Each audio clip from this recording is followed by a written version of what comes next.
investigaciones que yo realizo en torno a un tema que es bastante actual, pero que también sirve para estudiar el desarrollo de las ideas al menos en Occidente, y que es lo que se conoce como la muerte por mano propia o el mal llamado o llamado de manera criminal el suicidio, como una palabra bien fuerte. Entonces, yo quisiera tomar ese ejemplo del suicidio a lo largo de la historia para que ustedes vean cómo va cambiando cómo van cambiando las ideas y cómo las sociedades van leyendo este tipo de prácticas que han estado siempre presentes en la humanidad, ¿no? En distintas culturas y en distinto tiempo. Entonces les quiero presentar un poco este caso, este fenómeno, este acto humano, ¿no? Muy humano, demasiado humano, como diría alguien por ahí, para que ustedes puedan de alguna manera comprender cómo evolucionan las ideas y cómo se construye, ¿ya?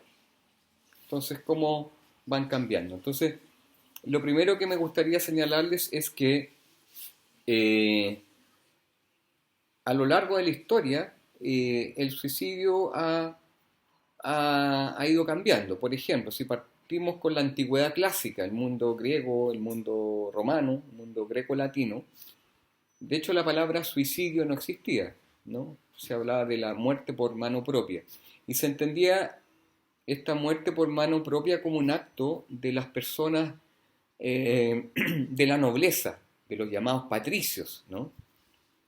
De personas con estirpe, ¿no?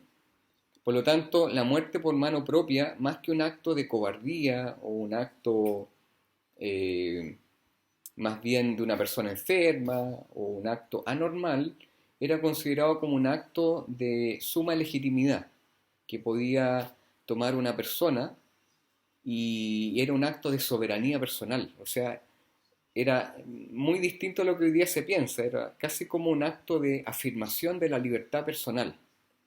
Y muchas veces era bien visto, ¿ya? En Atenas, en la cultura griega, los atenienses permitían la muerte por mano propia. Y de hecho el Estado ateniense le entregaba a las personas la cicuta, el veneno, para poder tomárselo.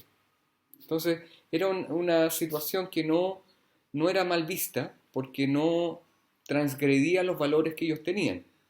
En el mundo romano tampoco. Entonces, eso para que lo tengan bastante claro.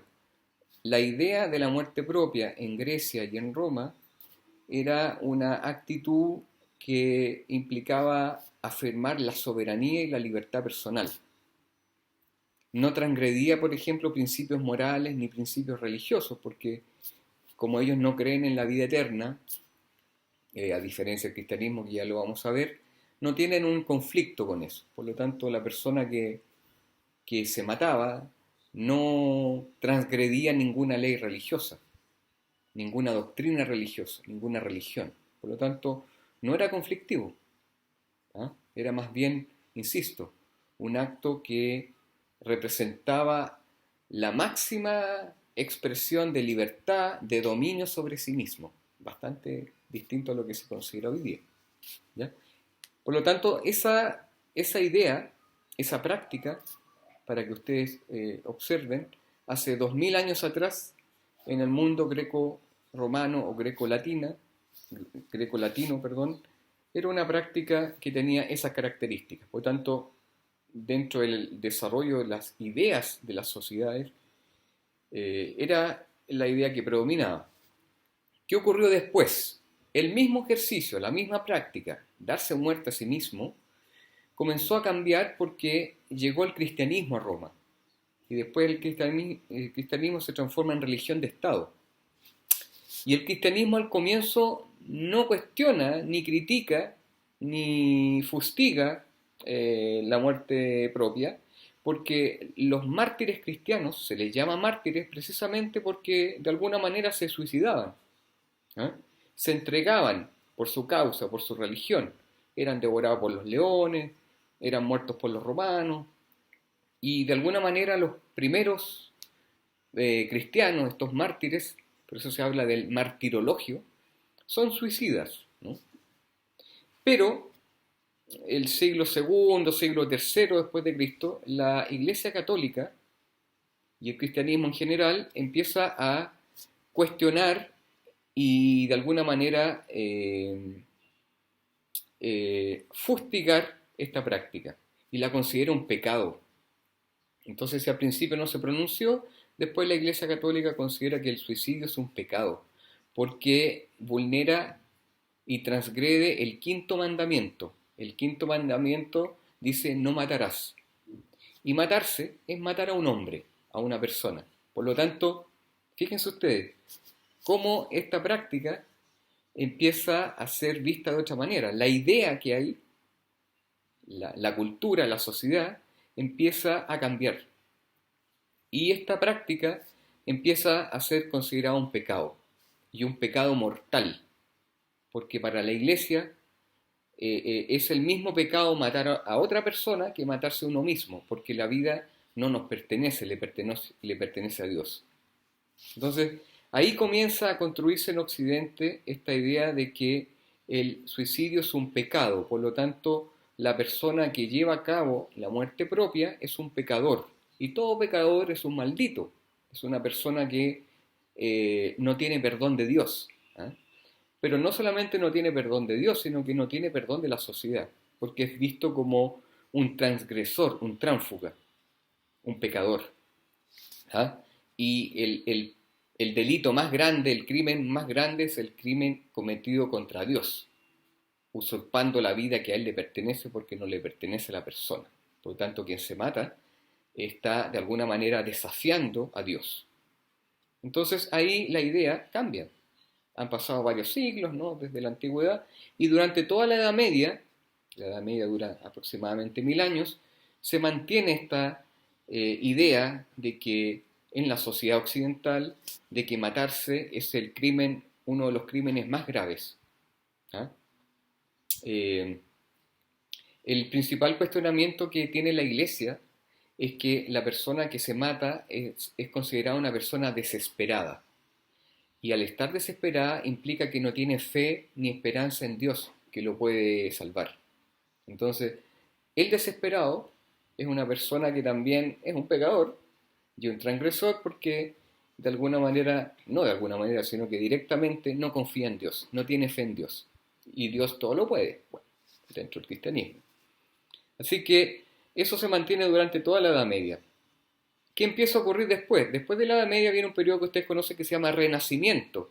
Se llama precisamente Renacimiento porque comienza la confianza, no se deja de creer en Dios, pero comienza la creencia en las capacidades humanas, en la inteligencia, en la razón humana. Entonces las personas comienzan a diseñar sus vidas y evolucionar en la sociedad con mucha más confianza en las capacidades humanas. ¿Ya? Eso es lo que ocurre. Y después del Renacimiento, siglo XV, XVI, viene otro movimiento que se llama la Ilustración, que nace en Francia, en Inglaterra, Francia, y después se disemina, se distribuye, ¿no? Como idea, se expande por toda Europa. Y la Ilustración precisamente es la afirmación en la creencia de que la razón humana es lo más importante.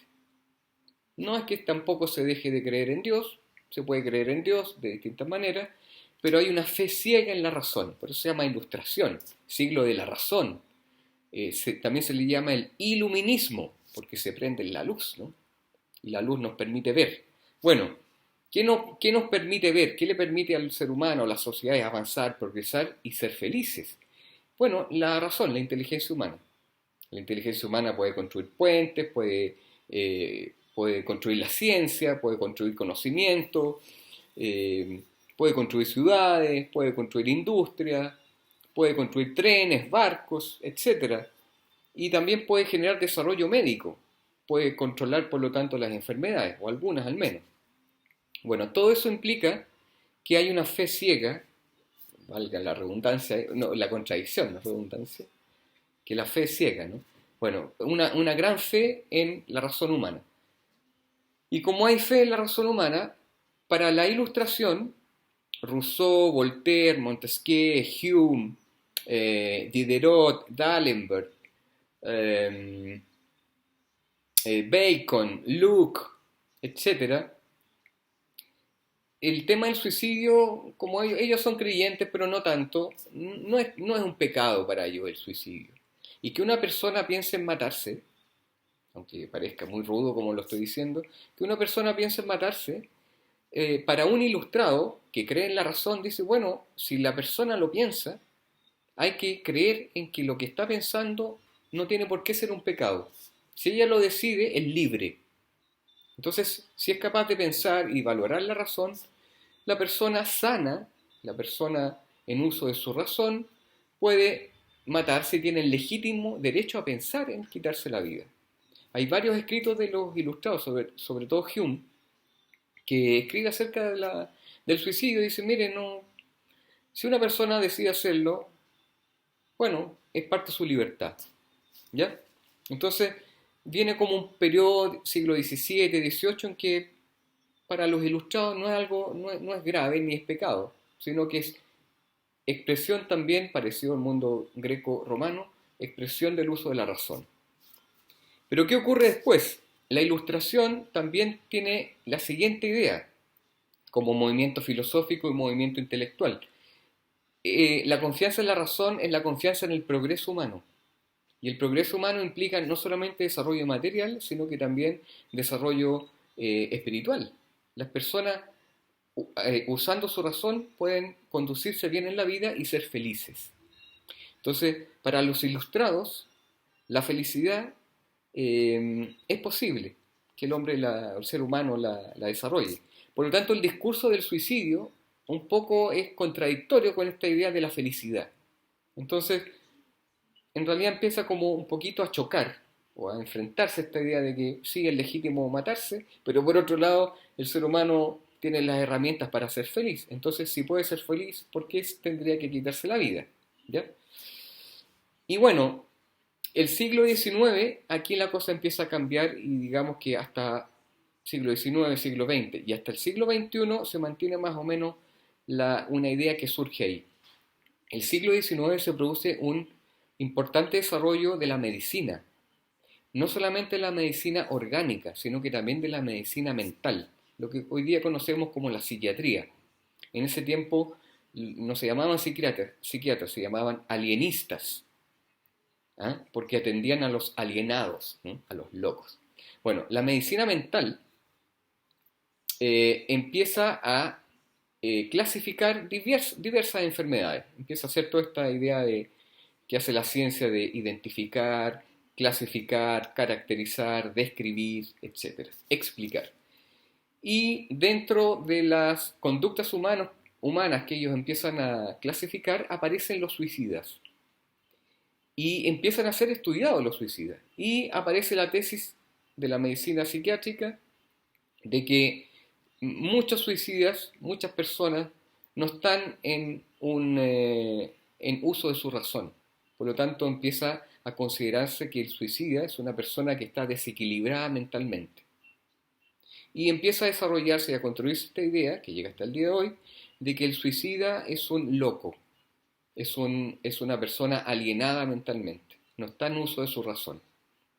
Bueno, esa idea llega hasta el día de hoy.